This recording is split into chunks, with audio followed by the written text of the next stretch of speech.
આ બારું બંધ કરીએ અહીંયા આગળથી એટલે આપણે આ પ્રકારની જોડી બોધે છે.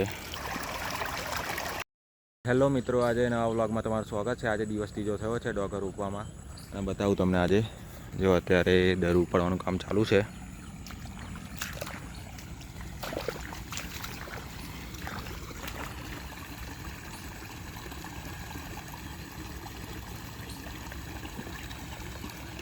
અત્યારે દર ઉપાડવાનું કામ ચાલુ છે અને હવે જઈએ ઘેર, કેમ કે હવે બીજા ખેતરમાં પાણી ચાલુ કરવાનું છે.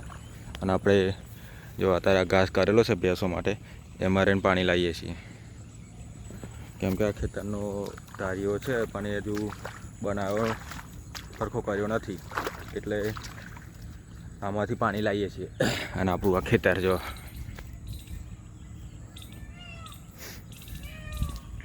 અત્યારે વાતાવરણ વરસાદ પડે એવું લાગતું નહીં. હવે જઈએ ઘેર, કેમ કે આજે દિવસ ત્રીજો થયો પણ હવે શું છે, રેગ્યુલર માણસ રોપવા આવે ને એ માણસ આવતા નહીં. કેમ કે આજે એમના ઘેર કંઈક કામ હતું તો આજે લોકો રજા પાડી છે, એટલે આજે કોઈ આવ્યું નથી. એટલે આજે સવારમાં તો રોપવાનું કામ નહીં કશું, પણ હવે સાંજે ડોગર રોપવાનું કામ ચાલુ કરશે. અત્યારે તો એ લોકો નહીં આવે, એટલે બીજા જે રેગ્યુલર ઉપાડવા આવે છે દરું, એ લોકો દર ઉપાડે છે. એટલે એવા સાંજે આવશે એટલે પાછી રોપવાનું ખેતરમાં ચાલુ કરશે. કેમ કે કાલે જે ખેતર રોપવાનું હતું એ ખેતર અડધું રોપે ને હજુ અડધું બાકી છે, એટલે આજે સાંજે ખેતર રોપશે. જો આ કાલે કેટલું ખેતર રોપાયેલું તમને બતાવું. આ અડધું ખેતર બાકી રહ્યું છે અને અડધું ખેતર રોપાયું છે. અને અત્યારે પાણી પણ આમાં જ ચાલુ કર્યું છે, કેમ કે તઈ પાણી ફૂલ ભરાઈ ગયું દરવાડિયામાં, એટલે બંધ કર્યું. અને હવે અહીંયા આગળ આ ખેતરમાં ચાલુ કર્યું. કેમ કે જો આ ખેતરમાં ના ચાલુ કરે તો સાંજે જે માણસ રોપવા આવે ને તો જો આ બધે જેવું પાણી ખાલી થવા માંડ્યું એવું ખાલી થઈ જાય ફરી, એટલે પછી એમને રોપતો ફાવે નહીં. એટલે ફરી આ ખેતરમાં પાણી ચાલુ કર્યું. હવે ભરાઈ જશે એટલે ફરી તઈ ચાલુ કરશું.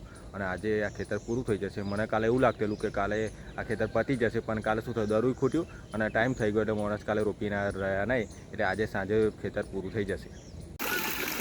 જો આપણે કુડીની સિસ્ટમ આ પ્રકારની છે. આપણે અહીંયા આ બારું બંધ કરીએ અહીંયા આગળથી એટલે આપણે પાણી અહીંયા આગળ બંધ થઈ જાય અને પછી આગળની લાઈન જે ખેતરમાં ચાલુ કરવાનું ત્યાં આગળ ચાલુ થઈ જાય. અને આ ટાઈપનું થઈ જાય. એટલે હવે આપણે પાણી બંધ કર્યું અને હવે ખેતરમાં ચાલુ કર્યું. જો આગળ આપણે રીંગો મારવાની છે ત્યાં આગળ. જો આ ખેતરની અંદર આપણે મોટર ચાલુ કરી છે તો આની અંદર પાણી ભરવાનું છે. એટલે હવે આની અંદર પાણી ચાલુ કર્યું છે એટલે હવે આની અંદર જશે. ફરી આવું ખેતર ભરાય અને ફરી આપણે પાછું દરવાડિયામાં ચાલુ કરીશું. કેમ કે દરવાડિયામાં જે માણસ પાણી દર ઉપાડવા આવે એ લોકો આવતા પહેલાં પાણી થાય એટલે પાછું ફરી અંદર પાછું ચાલુ કરીશું એમ. જો આજે ટ્રેક્ટર લઈને આપણે ઘાસ ને દરું ભરવા આવી ગયા છે. ચલાવી દીધું ખેતરમાં અને જઈએ હવે દરું બધું બહાર કાઢવા. કેમ કે જો અંદર ઉપાડ્યું છે ને તો આ પ્રમાણે બધું ખેતરમાં પડી રહ્યું છે દરું, તો એને બધું બહાર કાઢવું પડશે. એટલે બધી ચૂડીઓ ગણીને બધી બહાર કાઢવાની, પછી ટ્રેક્ટોલીને ભરીને ફરી ઘરે લઈ જઈએ. તમને બતાવું કે અમારે આગળ ચૂડી કેવી રીતે બોધે છે અને એની સાઈઝ કેવડી હોય છે.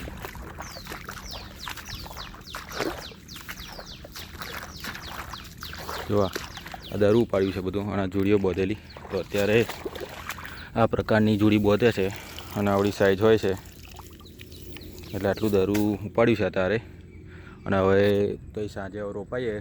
હવે આ દરુથી કેટલું રોપાય છે એમ. પાણી ચાલુ છે ને ત્યાં બારું ફાટી ગયું. તો જો આ ખેતરમાં પાણી પી ગયું બીજા ખેતરમાં, એટલે એના લીધે હવે શું રેગ્યુલર ખેતરમાં પાણી જતું હોય ને તેને ચેક કરવું પડે. નહીં તો ફરી કંઈ ગમે તો ખેતરમાં ફાટી જાય તો ફરી આવું બીજાના ખેતરમાં પણ પાણી પી જાય. આ તો જો કે આપણું ખેતર હતું એટલે કંઈ પ્રોબ્લેમ નહીં, પણ તમે બીજા કંઈક આવું ચાલુ હોય ને પાણી ફાટી ગયું તો બીજાના ખેતરમાં પી જાય તો અમારે અહીં તો કેવું કે બબાલ થાય એવું છે. એટલે એના કરતાં જ્યારે પણ પાણી ચાલુ હોય ત્યારે આવું કલાક 2 કલાક ફરી થોડા ટાઈમે ચેક કરવું પડે. અને હવે જો આપણું ટ્રેક્ટર તઈ છે તો ભરાઈ ગયું છે. મેં દરું ને ઘાસ ભરી લીધો હોય 2 સાતર. હવે ટ્રેક્ટર લઈને જઈએ ઘરે. ખેતરમાં તો પાણી બંધ કરી દીધું અને હવે દરવાળામાં ચાલુ કર્યું. હવે ખેતરમાં કેટલું પાણી ભરાઈ રહ્યું છે એ જોઈ લઈએ. પાણી તો મેં ભરાઈ ગયું છે ખેતરમાં, એટલે વાંધો નહીં. હવે જવા દઈએ દરવાડિયામાં જ. આ ખેતરમાં તો પાણી ફૂલ થઈ ગયું એટલે બંધ કરી દીધી મોટર એમાં. અને હવે આ સાઈડ બાકી છે એટલે અહીંથી ફાડી દીધું છે જો. એટલે હવે ખેતરનું બધું પાણી અડધું આની અંદર રહેશે ને અડધું બધું વપાઈ જશે. એટલે જેટલું જાય એટલું ખરું. બીજું કાલે ફરી નવેસરથી મોટર ચાલુ કરી નવેસરથી ભરીશું અને પછી બપોર રીંગો મારીશું. જો આટલું રોપવાનું બાકી રહ્યું છે હવે, અને આટલું દરું રહ્યું છે એ આજે રોપવાનું પતી જશે. તો મળીએ બીજા નેક્સ્ટ બ્લોગમાં. જય માતાજી.